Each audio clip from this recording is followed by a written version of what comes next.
मी सुनेत्रा अजित पवार गांभीर्यपूर्वक प्रतिज्ञा करते की कायद्याद्वारे स्थापित झाले आहे अशा भारताच्या संविधानाबद्दल मी खरी श्रद्धा व निष्ठा बाळगीन। मी भारताची सार्वभौमता व एकात्मता उन्नत राखीन।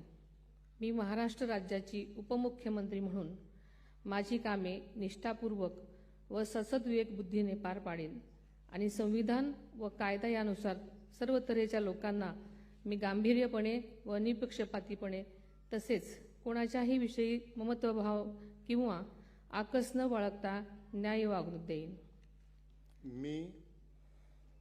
मी सुनेत्रा अजित पवार गांभीर्यपूर्वक प्रतिज्ञा करते की महाराष्ट्र राज्याची उपमुख्यमंत्री म्हणून माझ्या विचारार्थ आणली जाईल किंवा मला ज्ञात होईल अशी कोणतीही बाब अशी उपमुख्यमंत्री म्हणून माझी कामे यथायोग्य पार पाडण्यासाठी आवश्यक असेल ते खेरीज करून एरवी मी कोणत्याही व्यक्तीला किंवा व्यक्तींना प्रत्यक्षपणे वा अप्रत्यक्षपणे कळवणार नाही किंवा त्यांच्याकडे उघड करणार नाही।